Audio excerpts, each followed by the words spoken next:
Bahkan saya khawatir, Tuan, karena kita seperti ini kondisinya tanpa ingin ada perubahan ke arah Nabi Muhammad dan para sahabat yang tampilkan mereka.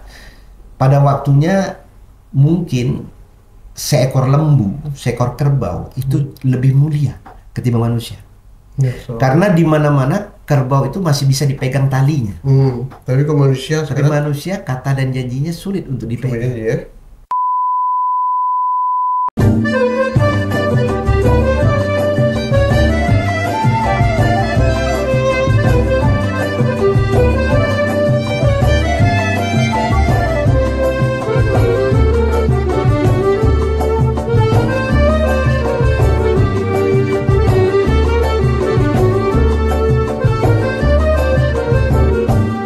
Assalamualaikum warahmatullahi wabarakatuh. Ketemu lagi kita dengan Tok Wan Channel. Cincin tuan-tuan dan puan-puan sekalian, alhamdulillah pada pagi hari ini kita dalam suasana pergantian tahun baru Islam, yaitu tahun Hijriah 1 Muharram 1446 Hijriah. Ini kita di mana-mana masjid sekarang ini mengadakan acara tabligh akbar, pengajian daripada tahun baru ini dengan bermacam-macam agenda acara yang diadakan. Cincin tuan-tuan dan puan-puan sekalian, memang kalau kita kembali kepada sejarah umat Islam bahawa tahun baru Islam merupakan momentum daripada kebangkitan Islam itu sendiri. Apa sebab saya katakan kebangkitan Islam sendiri? Kerana semenjak Rasulullah SAW, Nabi Muhammad kita, Nabi besar kita Muhammad SAW diutus oleh Allah menjadi Rasul, beliau pertama sekali yang beliau sampaikan adalah untuk mengesahkan Allah. Dalam istilah ilmiahnya teologi, menanamkan rasa akidah umat selama 10 tahun di Mekah. Kemudian Rasulullah SAW diperintahkan untuk melakukan satu hijrah ke Madinah, dan di sanalah terjadi suatu perubahan di mana bukan lagi mempersoalkan masalah teologi atau akidah, tetapi bagaimana mewujudkan tatanan nilai kehidupan umat Islam dalam bidang sosial, politik, ekonomi dan sebagainya. Jadi agama Islam itu, cincin tuan-tuan, bukan hanya menyangkut akidah dah, masalah solat, puasa saja, tapi Islam itu komprehensif, mencakupi semua aspek kehidupan yang diatur Islam. Inilah yang dibawa Rasulullah waktu beliau hijrah di Madinah. Oleh kerana itu, mari kita kaji secara mendalam apa makna hijrah sebetulnya, yang dijadikan momentum yang saya katakan tadi adalah merupakan kebangkitan Islam menuju Islam yang berperadaban. Untuk itu, cincin tuan-tuan dan perempuan, saya sengaja mengundang ini, luar biasa ini, orang yang cukup lama saya kenal, tapi sekarang dah muncul di Pekanbaru. Siapa yang tak kenal dengan Profesor Dr. Samsun Nizar? Beliau inilah orang yang bertunggang lumus memperjuangkan dari sekolah tinggi Islam, apa nama di Bengkalis itu, menjadi STAI, Sekolah Tinggi Agama Islam Bengkalis. Dan beliau juga memperjuangkan ingin menjadi institut, tapi beliau nampaknya masih belum dapat mewujudkan apa cita beliau, yaitu menuju satu pendidikan Islam yang saya katakan tadi, pendidikan Islam yang komprehensif lah, mencetak kader-kader sarjana-sarjana Islam yang militan, yang memiliki kompetensi di bidangnya, terutama menyangkut pendidikan. Sengaja saya undang beliau, dan nanti kita minta pandangan beliau, wejangan beliau, apalagi ini beliau seorang mempunyai disiplin ilmu bidang pendidikan dan filsafat, tentu lebih mendalam lagi mengkaji makna daripada tahun baru Islam Hijriah ini. Siapa yang tak kenal dengan Profesor Dr. Samsun Nizar? Saya undang beliau. Assalamualaikum warahmatullahi wabarakatuh. Waalaikumsalam warahmatullahi wabarakatuh. Allahu Akbar. Bagaimana Pak Prof? Alhamdulillah sehat. Sehat ya, alhamdulillah. Tuan sehat ya, alhamdulillah. Sudah lama nih Pak tak ketemu nih Pak Nazar ya. Alhamdulillah, sudah agak 2 tahun lah. Iya ya. semenjak Bapak berjuang terus ini ya. Ya, dari Itu swasta menjadi negeri. negeri ya. Dari yayasan ya. Dari yayasan. Sekolah apa namanya? Sekolah tinggi. Sekolah ya, tinggi agama Islam. Agama Islam. Kausar. Kausar. Nah, Tak salah saya itu peran penting itu Asari Nur ya. yang punya yayasan dulu Pak Asari. Asari Nur. Saya ingat tuh tahun-tahun 80 90-an ya, 90-an ya. 88 mungkin. Iya, 88. Saya ingat waktu Bengkalis kan dulu kan. Jadi sekarang sudah menjadi STAI ya. Sekolah Tinggi Agama Islam. STAI, Sekolah Tinggi Agama Islam Negeri. Berarti status sudah negeri Pak ya. Ini harus menuju lagi ke institut ya. Insya Allah. Insya Allah ya. Tapi Pak Nizar masih tetap mengajar di sana. Masih.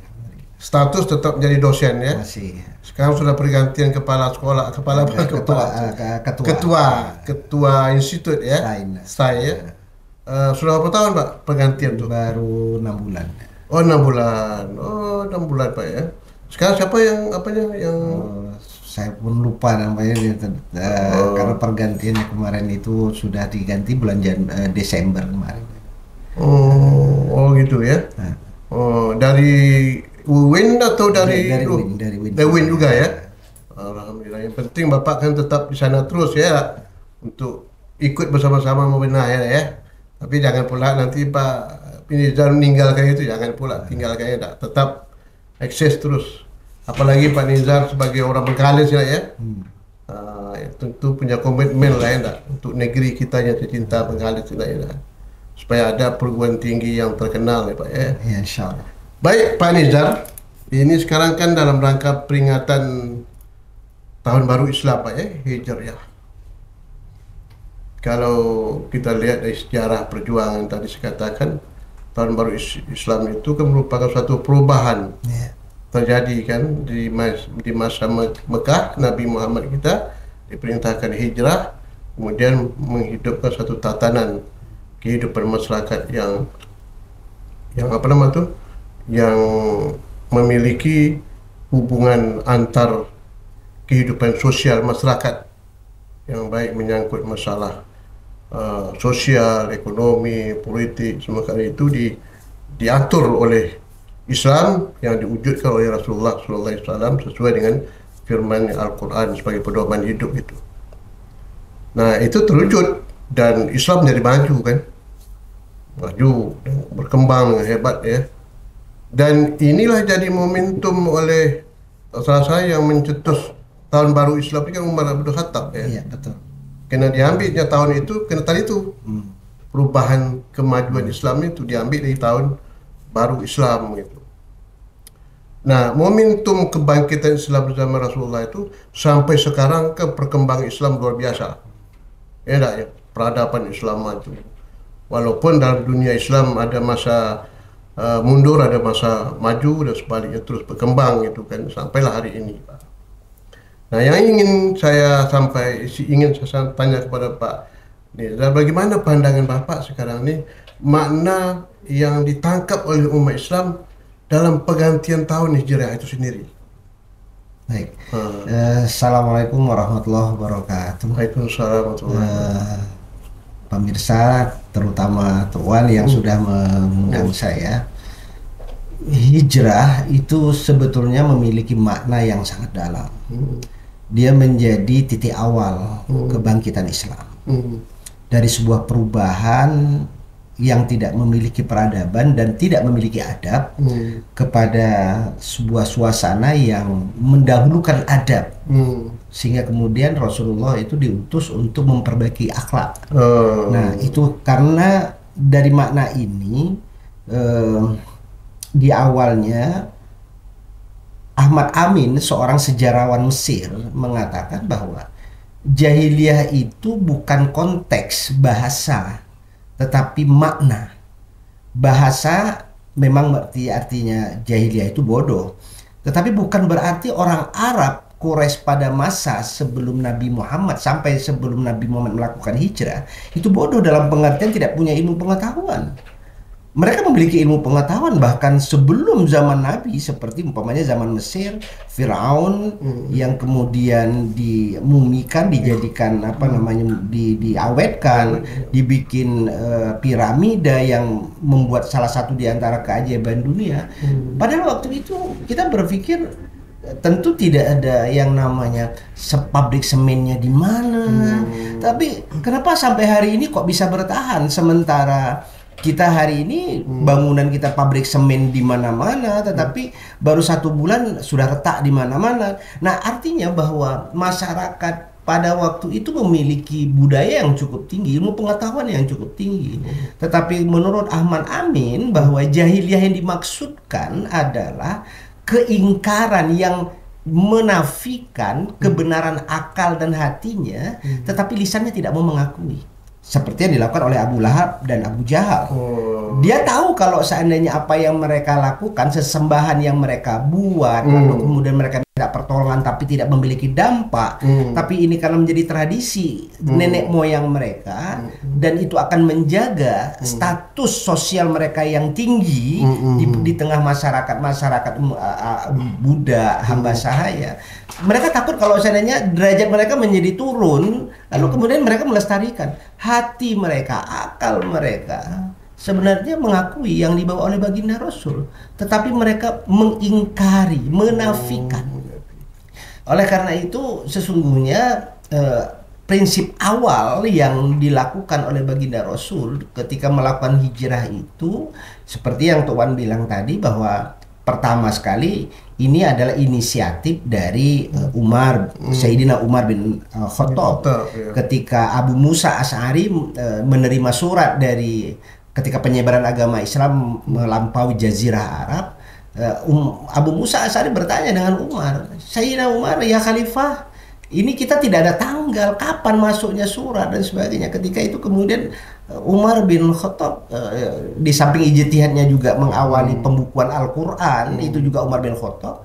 Umar bin Khattab bersama dengan sahabat berdiskusi, bermusyawarah, lalu kemudian sepakatlah momentumnya itu adalah dengan 1 Muharram. Meskipun baginda Rasul itu melaksanakan perpindahan secara fisik dari Mekah ke Yasrib, pada waktu itu Madinah masih dikatakan Yasrib, itu tidak pada bulan Muharram, tetapi ide awal, rencana awal itu adalah di Muharram. Itu yang pertama. Lalu kemudian hakikat Muharram itu, hakikat hijrah itu sebetulnya apa? Yang pertama, hijrah adalah perubahan ke arah yang lebih baik, ke arah tatanan yang tidak beradab menjadi tatanan yang memiliki adab, yang kemudian dengan adab itu terbangunlah peradaban. Jadi peradaban itu sesungguhnya berasal dari kata adab. Ya, kalau seandainya manusianya tidak punya adab, peradaban tidak akan ada. Jadi dikatakan kemajuan itu pasti beradab. Pasti beradab. Karena baginda Rasul berkata, kalau seandainya orang yang berilmu tapi tanpa adab, itu tidaklah katakan peradaban. Ya, akan membangun peradaban. Nah, karena peradaban itu ke arah yang lebih baik, tertatanya manusia yang akan membawa sebagai kekhalifahan rahmatan lil alamin. Bukan mafsadah, bukan kehancuran. Jadi pertama, makna dari hijrahnya Rasul itu adalah tauhid dulu.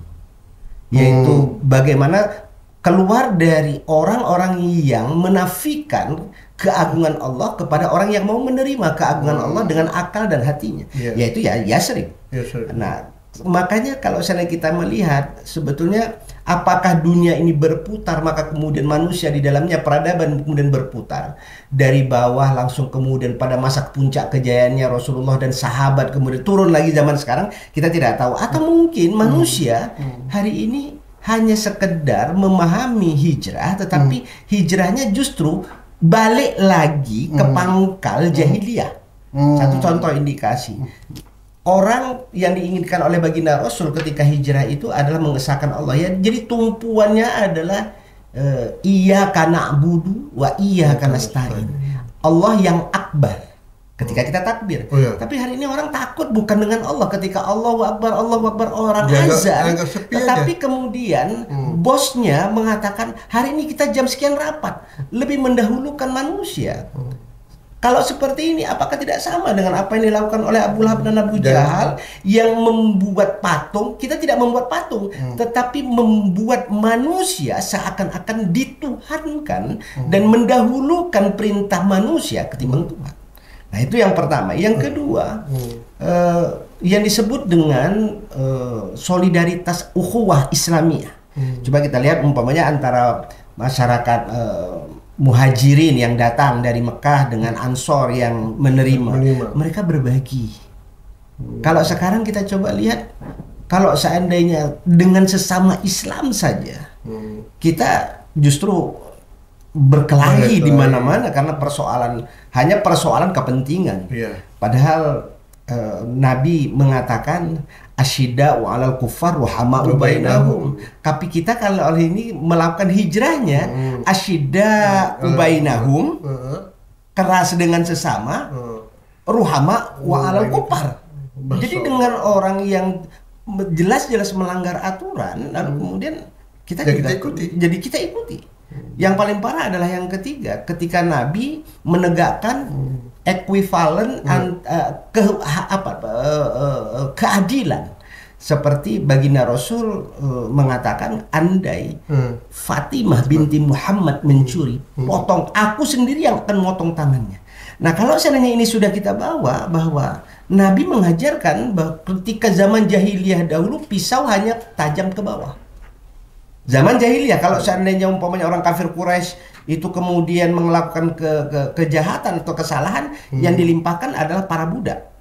Nah, sekarang Nabi datang lalu kemudian membawa pisau bermata ganda, tajam ke bawah, lebih tajam ke atas, lebih tajam.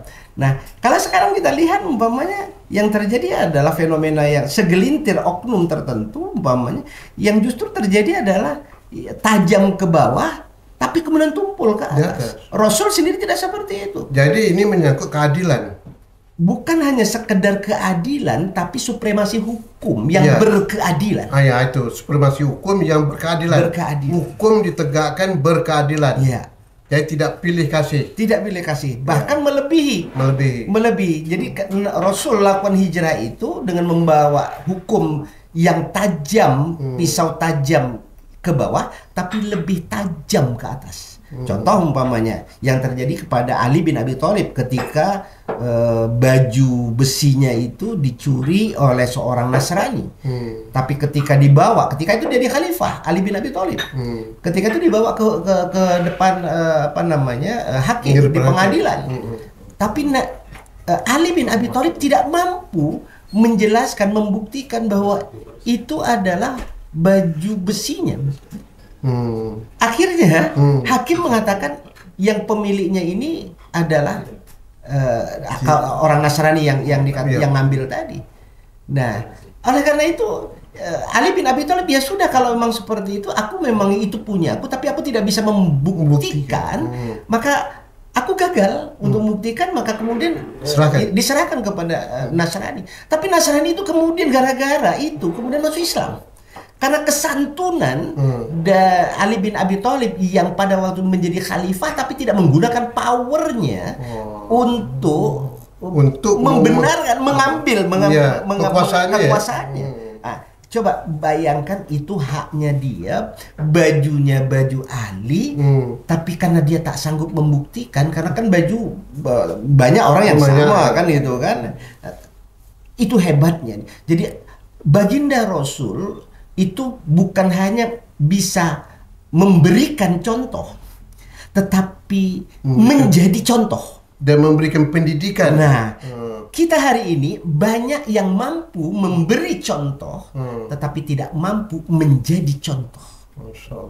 Kalau memberi contoh, Pak Wan bisa katakan si Anu, contohnya si Anu, tapi menjadi contoh adalah diri sendiri. Jadi uswatun hasanahnya Rasul itu, kalau seandainya dari Nabi sebagai khalifah, Abu Bakar, Umar, Utsman, Ali sebagai khalifah, lalu kemudian dibangun dalam sebuah keadilan, maka saya yakin sampai ke bawah semuanya akan berkeadilan. Sehingga pada masa Umar bin Abdul Aziz, kita sulit nyari orang miskin pada waktu itu. Karena apa? Karena dari atas sudah kesederhanaan, maka di bawah. Jadi trust nih ya. Iya, trust. Trustnya ini yang penting ya sekarang ya.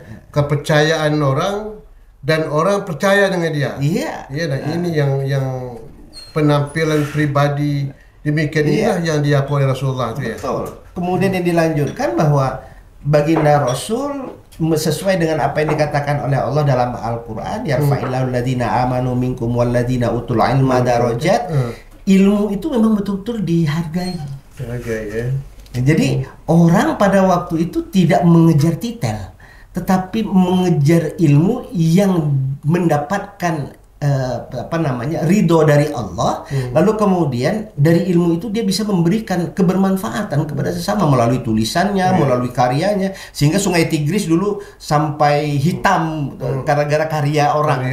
Sekarang justru orang lebih kepada aksesoris, gelar. Yang gelar itu kadang-kadang juga kadang-kadang kita bisa bertanya. Karena gelar pun dicari-cari, lalu kemudian makanya hari ini ada beberapa keanehan hijrah itu. Perubahannya memang orang banyak bertemu, tetapi ketika bertemu di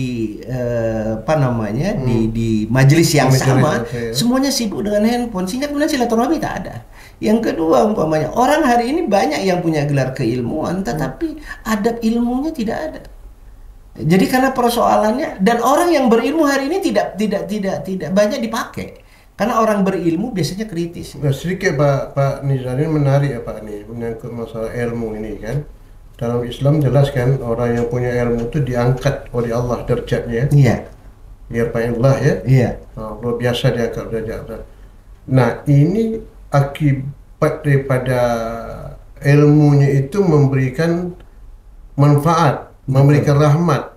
Nah, sekarang kalau saya lihat orang banyak berilmu, tetapi ilmunya itu tidak merasa tidak merasa manfaat itu. Dan orang yang menerima pun ilmu dari dia itu tidak merasa juga melekat di hatinya. Saya teringat dalam sebuah kitab disebutkan ada beberapa tingkatan orang berilmu. Yang pertama tingkatan orang yang tidak memiliki ilmu tetapi mengaku sebagai orang yang berilmu, itu yang orang jahil.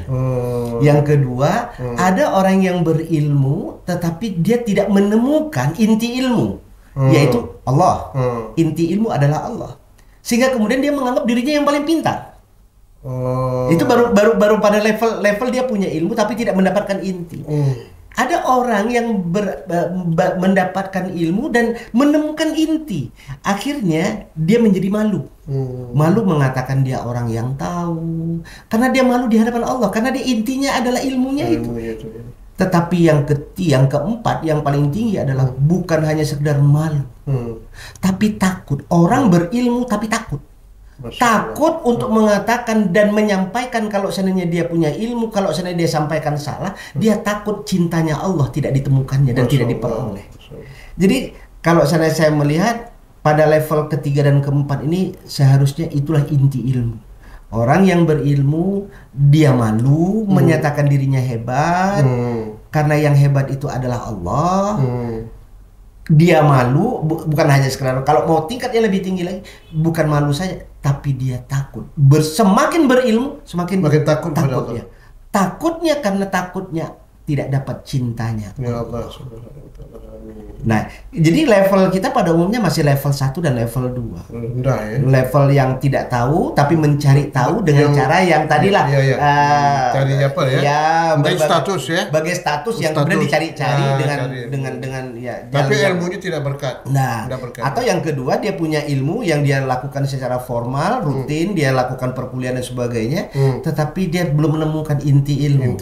Akibatnya dia mengatakan dia tahu semuanya, dia yang paling hebat. Padahal itu adalah sifat kesombongan iblis. Masya Allah. Karena iblis adalah makhluk yang diciptakan yang pintar beribadah tetapi karena sombong. Karena tidak mengakui intinya ilmu. Karena ilmu adalah milik Allah. Maka Allah katakan, wa ma utitu minal ilmi illa qalila.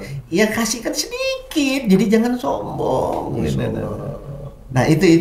Jadi hijrahnya itu sekarang kita persoalkan adalah Apakah kemudian kita hijrah ini ada dua? Pertama, hijrah untuk melanjutkan hijrahnya Rasulullah dan para sahabat, mempertahankan, dapat mempertahankan dirilah, atau mau kembali hijrahnya, artinya dari Mekah ke Madinah, kita balik lagi dari Madinah ke Mekah lagi, atau zaman jahiliyah lagi. Nah, itu kan pilihan setiap kita, dan setiap pilihan setiap manusia itu pasti akan diminta oleh Allah pertanggungjawabannya. Sedikit Pak Nizar ya, kalau kita lihat dari sejarah Rasulullah ini, dia kan meletakkan dasar kuat di Mekah ya. Ya. Tauhid tadi, teologi kan.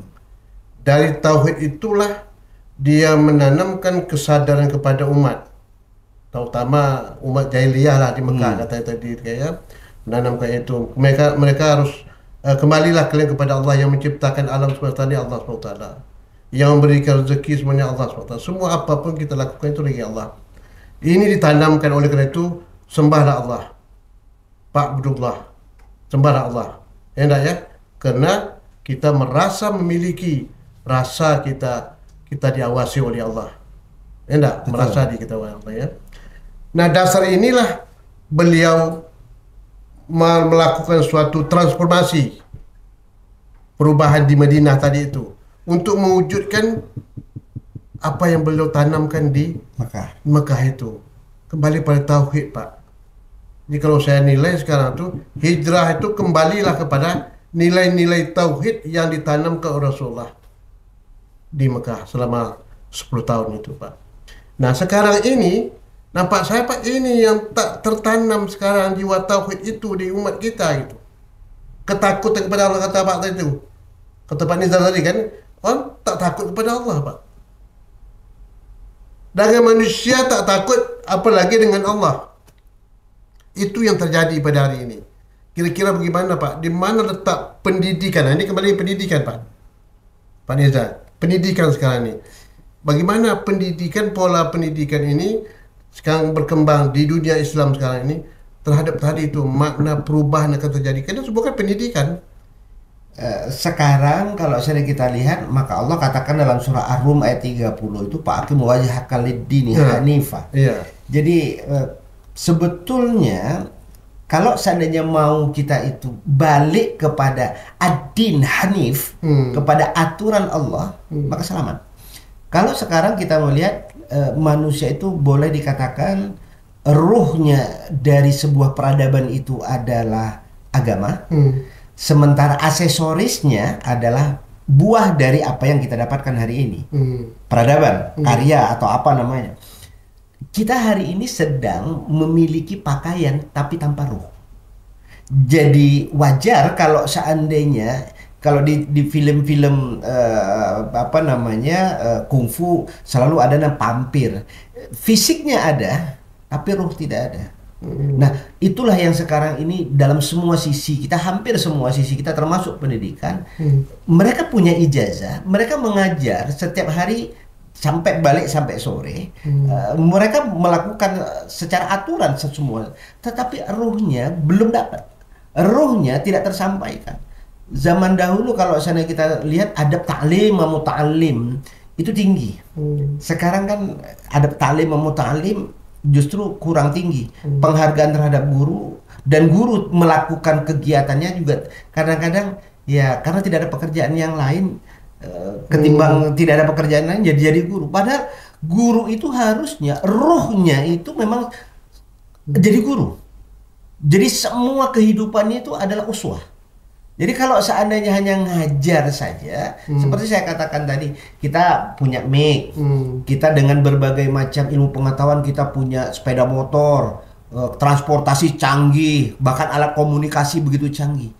Tetapi semua itu saya analogikan, ibaratkan pakaian. Itu semuanya ini pakaian, tanpa ruh.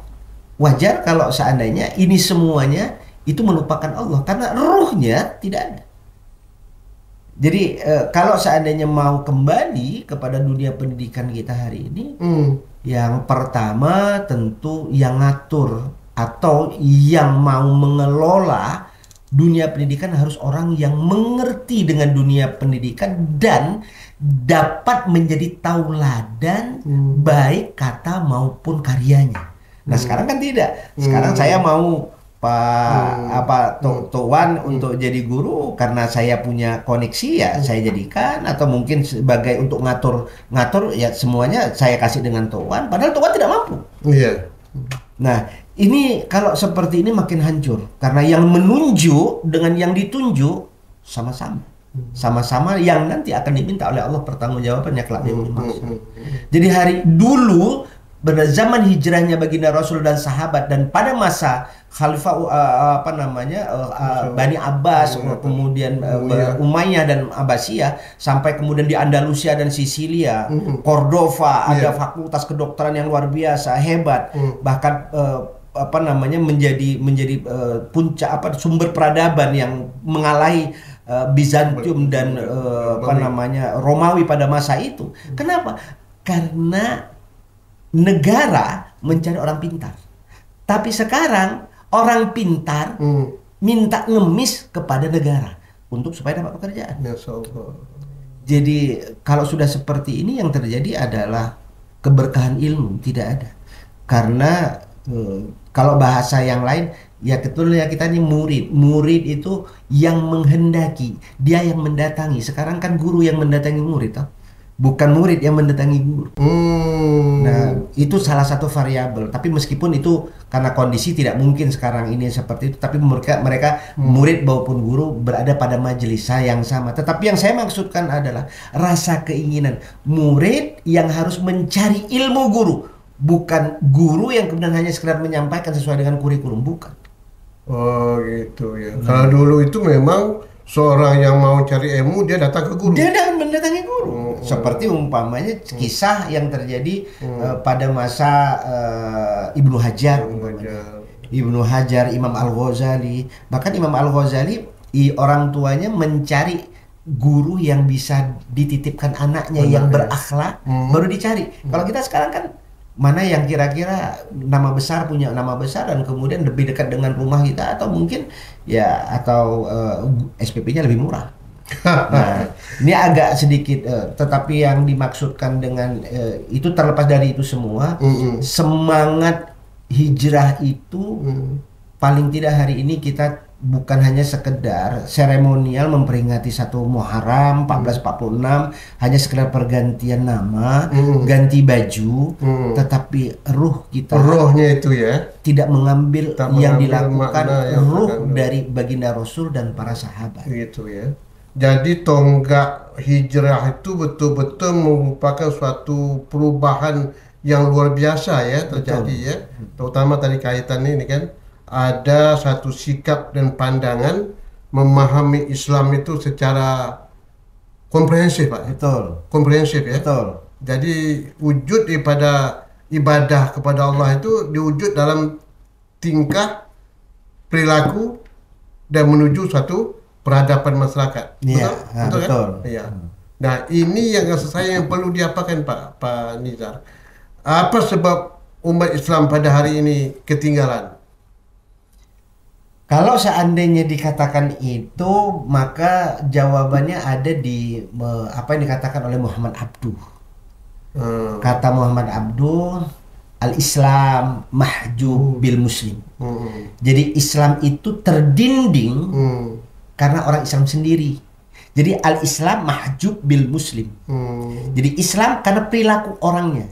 Jadi sehingga kemudian Abduh berkata, aku heran katanya, ketika itu dia berada di Perancis. Di Perancis itu minoritas Muslim, mayoritas Islam. Islam artinya ajaran, Muslim artinya pemeluk. Tetapi di negaraku mayoritas Muslim, minoritas Islam. Jadi implementasi. Jadi kalau seandainya kita katakan, kalau seandainya kita dalam sumpah jabatan kan, aku bersumpah dengan nama Allah. Hanya pada waktu pelantikan. Setelah pelantikan, hilang. Wal asri, demi masa, demi waktu. Jamnya jam 11. Tuan tadi undang saya jam 11. Saya biasanya datang jam 11.30. Iya. Karena saya pimpinan, atau saya mungkin atasan, atau mungkin saya memiliki power. Kenapa tidak menjadi contoh? begitu banyak ayat Al-Quran yang menyatakan itu. Bahkan saya khawatir, Tuan, karena kita seperti ini kondisinya tanpa ingin ada perubahan ke arah Nabi Muhammad dan para sahabat yang tampilkan mereka. Pada waktunya mungkin seekor lembu, seekor kerbau itu lebih mulia ketimbang manusia. Karena di mana-mana kerbau itu masih bisa dipegang talinya. Tapi kalau manusia kata dan janjinya sulit untuk dipegang. Ya. Apalagi dalam bidang politiknya, apapun, bukan hanya sekedar politik, apapun. Sehingga kemudian yang saya khawatirkan, Nabi mengatakan A, kita Z. Tapi ngakunya ingin minta syafaat baginda Rasul. Masya Allah. Apakah kemudian ini tidak membuat kita malu? Mengharap sesuatu yang sebenarnya yang kita lakukan adalah tidak yang sesuai dengan diinginkan Rasulullah. Jadi hijrahnya seperti itu. Luar biasa Pak. Dan ini sudah kembali kepada apa ini ya? Tasawuf kita ini ya, kedekatan diri kita kepada Allah. Itu yang kurang dirasakan orang sekarang ini ya. Betul. Itu yang kurang dirasakan. Kedekatan diri kepada Allah. Apapun dia, apapun jabatan dia. Kalau ini dilakukan, tentu menuju masyarakat yang berperadaban itu akan terwujud. Ya. Nah, sekarang terakhir mungkin Pak. Ini kita kan momentum tahun baru Islam ini merupakan suatu upaya kita Pak ke depan ini agar Islam ini betul-betul terwujud dalam kehidupan bermasyarakat, perlu bernegara. Karena Islam bukan agama yang bersifat mahdah, tapi ghairu mahdah yang menyangkut semua aspek kehidupan yang diatur. Politiknya, ekonominya, sosialnya, semua diatur Islam. Kalau ingin kita hidup mendapat berkah daripada Allah. Inilah cita-cita masyarakat Madani itu kan itu. Yang dimana diwujudkan oleh Rasulullah di Madinah tadi itu. Menuju masyarakat civil society. Nah, sekarang di Indonesia ini saya minta Pak Nizar, apakah mungkin akan terwujud masyarakat Madani di Riau di Indonesia atau khususnya di Riau ini ke depan Pak? Kalau kita menuju tadi itu, pendidikan tadi itu, kembali kepada ajar Rasulullah tadi itu yang diinginkan diwujudkan oleh Rasulullah, baik para sahabat-sahabat dulu itu. Kira-kira bagaimana pandangan Bapak ke depan? Allah mengatakan wala tai'asu min rauhillah. Jangan putus asa dari rahmat Allah. Optimis tetap, ikhtiar lanjut. Munajat kita apungkan kepada Allah. Namun yang jauh lebih penting adalah ini jangan sampai kepada hanya babun niat saja. Babnya hanya niatnya mau jadi kota Pekanbaru ini jadi kota Madaninya paham tidak? Mau dilakukan tidak? Apa langkah-langkah konkretnya itu sudah ditapaknya tidak? Coba baginda Rasulullah. Rasul ingin melakukan umpamanya sholat saja, perintah sholat. Jadi sholat itu boleh, orang yang mabuk boleh. Begitu sudah ada tahapan. Tahapannya. Jadi tahapannya nampak. Tahap setelah ini, orang yang mabuk nggak boleh sholat, jangan dekati sholat. Wa antum sukaro kata. Jadi jangan, setelah selesai baru sudah tertata, baru tahap yang ketiga, rijsum min amali syaitan, karena itu tidak boleh sama sekali. Jadi kita mau pergi ke contoh kita nak pergi ke Siak atau ke Selat Panjang, tapi hanya duduk di sini aja, babun niat aja, niatnya hanya untuk nak ke Selat Panjang. Tapi gerak langkahnya ada tidak, dan itu terukur tidak. Itu yang pertama. Yang kedua, Allah katakan ku anfusakum wa ahlikum nar. Dirinya yang punya gawe dulu, yang mau gerak dulu. Ini loh yang saya lakukan. Nanti akan dilakukan oleh, ya artinya kalau seandainya pemerintah, provinsi, gubernur dulu. Udah gubernur dulu, nanti dia mengacu kepada kantor gubernur.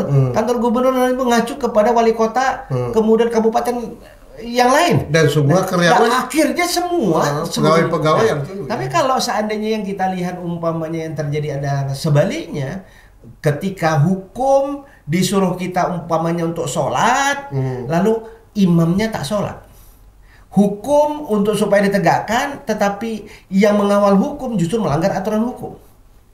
Ustadz lalu kemudian mengatakan ini haram, ini halal, Ya, dia Tetapi melanggarkan. pada perilaku yang lainnya dia tidak seperti itu.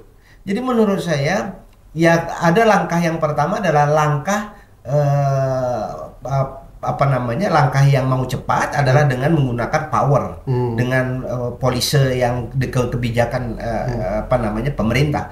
Tapi yang kedua yang mungkin agak lambat, tapi insya Allah dengan itu mungkin Allah akan tetap memberikan keselamatan karena diturunkan oleh Allah keselamatan kepada kita.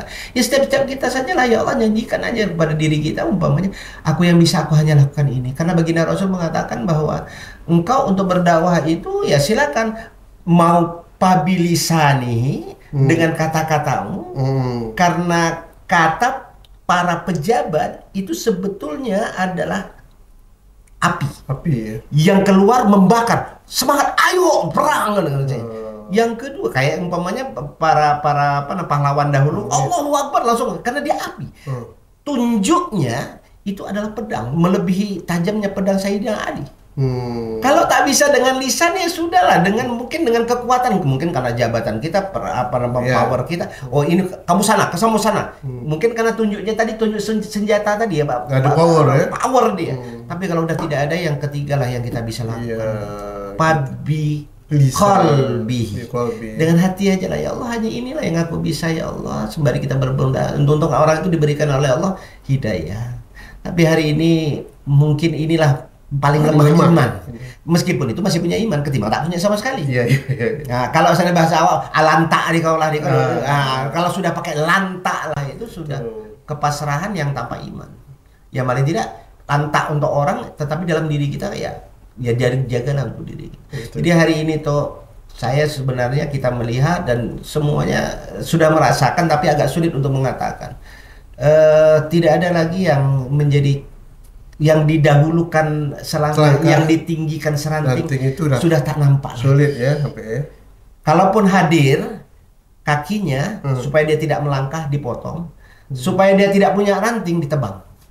Sehingga kemudian ya akhirnya kemudian yang terjadi adalah seperti yang dikatakan ada sebuah syair Arab yang dikatakan. Jadi kalau saya pernah ditanya ini kita akan kapan terjadi perubahan dan sebagainya kok kenapa kita kok yang hadir adalah yang memimpin kita si A si B si C. Saya sederhana dengan syair Arab itu sebetulnya kita menepuk dada sendiri, menepuk air di dulang kena muka sendiri. Allah tidak akan turunkan seorang pemimpin pada suatu kaum kecuali sesuai dengan perangai kaum itu. Masya Allah. Jadi kalau seandainya kaum itu adalah kaum yang bermunajat kepada Allah, maka Allah turunkan adalah pemimpin yang membimbingnya untuk bermunajat kepada Allah. Dia tergantung kepada masyarakat. Jadi sebetulnya masyarakat sedang melambai pemimpin sesuai dengan perangainya. Minta kepada Allah. Jadi sebetulnya yang mau dibawa kemana? Hadirnya seseorang itu karena asbab.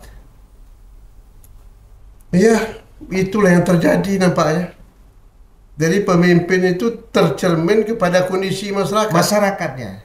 Kalau masyarakatnya yang tidak beradab, maka lahirlah pemimpin yang tidak beradab. Tanpa adab. Tanpa adab. Dan ini akan seterusnya karena itu janji Allah. Kalau seandainya janji saya, mungkin orang tidak percaya. Tetapi kalau janji Allah mengatakan demikian ya. Karena dalam hadis lain dan kata Allah dalam sebuah hadis kursi, aku itu sesuai dengan prasangka hambaku. Kalau seandainya hambaku mengatakan aku dekat. Kalau aku jauh ya aku jauh. Kalau seandainya aku dikemudiankan, didahulukan makhluk ketimbang aku, ya sudah dahulukan. Aku datangkan makhluk itu supaya engkau itu yang disebut dengan istidraj. Ya. Dia dikasih nikmat seakan-akan itu hebat. Padahal itu adalah kalau bahasa cemeehnya Allah sebetulnya kata Allah rasa di kau besok segiliran aku besok kau mati itu merupakan cobaan yang diberikan Allah istidraj keluar daripada apa Allah nikmat tetapi sebetulnya adalah laknat di dalam itu yang terjadi. Baik, Samsul Rijal luar biasa pada pagi hari ini memberikan pencerahan memaknai daripada tahun baru Islam yaitu 1 Muharram 1446 Hijrah. Cincin tuan-tuan dan perempuan cukup dipahami ya. Jadi kita memperingati tahun baru Islam sekali ini, mari kita introspeksi diri kita. Apa yang perlu kita tangkap daripada peringatan tahun baru Islam itu sendiri. Jangan kita hanya seremonial saja. Mari kita lihat kondisi masyarakat kita pada hari ini. Apakah di negara kita, di negeri kita ini, apalagi sebentar lagi kita akan melakukan pemilu kada, pemilihan kepala daerah, gubernur, bupati. Mari kita hijrah. Perubahan yang kita inginkan tentu tadi dikatakan tergantung kepada masyarakatnya. Begitulah kondisi pemimpinnya. Kalau masyarakatnya suka menerima duit, disogok, ya jadilah pemimpin yang akan korupsi.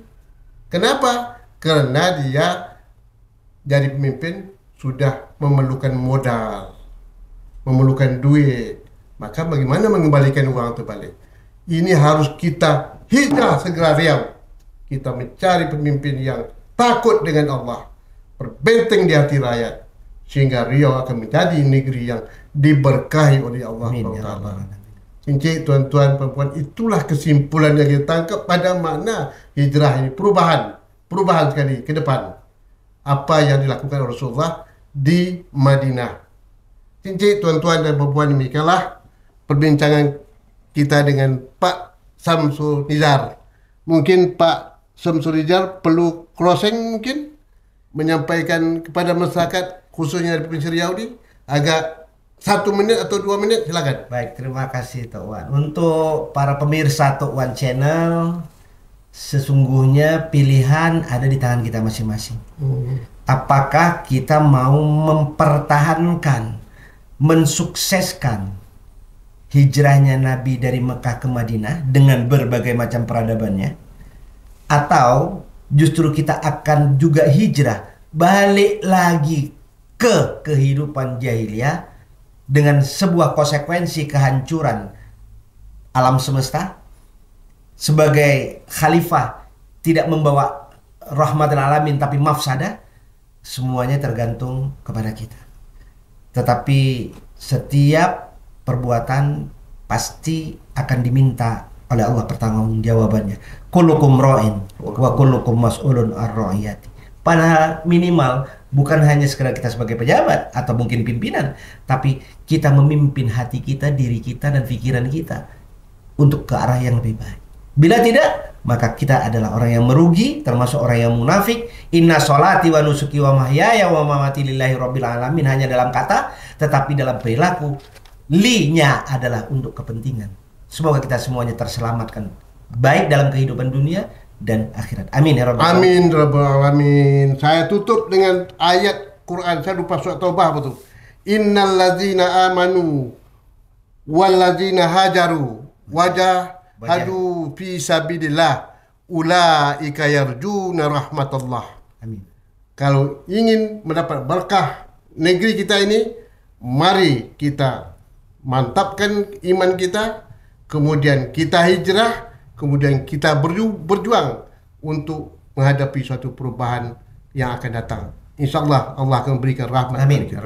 Terima kasih cincin tuan-tuan. Jangan lupa like, share, and subscribe. Assalamualaikum warahmatullahi wabarakatuh. Salam warahmatullahi wabarakatuh. Terima kasih Tuhan.